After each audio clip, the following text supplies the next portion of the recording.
ভারতের বৃহত্তম ধর্মীয় সমাবেশ মহাকুম্ভে নোংরামির জাল বিছিয়েছে দুষ্কৃতিকারীরা। সাম্প্রতিক একটি অনুসন্ধানী প্রতিবেদনে উঠে এসেছে এ ভয়ঙ্কর সত্য। মহাকুম্ভের পবিত্র মুহূর্ত লুকিয়ে ক্যামেরাবন্দি করা হচ্ছে এবং তা দেদার বিক্রি করা হচ্ছে টেলিগ্রামের মতো প্ল্যাটফর্মে। নারীরা গঙ্গায় স্নান করার সময় তাদের অজান্তে কেউ কেউ গোপনে এই দৃশ্য ক্যামেরাবন্দি করছে এবং তা ইন্টারনেটে ছড়িয়ে দিচ্ছে।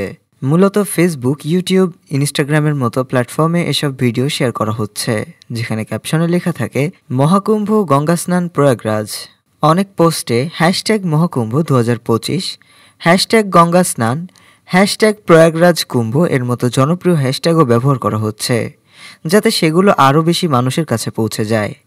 ভারতের সাইবার নিরাপত্তা বিশ্লেষকদের অনুসন্ধানে বেরিয়ে এসেছে কিছু টেলিগ্রাম চ্যানেল নারীদের ওই ব্যক্তিগত মুহূর্তের গোপন ভিডিও বিক্রি করছে। এগুলোর মধ্যে কয়েকটি চ্যানেলের নাম হলো Ganga river open bathing group, hidden bath videos group এবং ওপেন বাথ ভিডিওস গ্রুপ।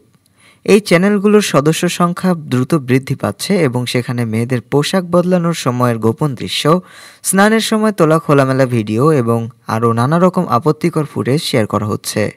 ইতিমধ্যে দুটি সোশ্যাল মিডিয়া অ্যাকাউন্টের বিরুদ্ধে আইনি পদক্ষেপ গ্রহণ করেছে উত্তরপ্রদেশ পুলিশ। ডেস্ক রিপোর্ট, আজ বার্তা, ঢাকা।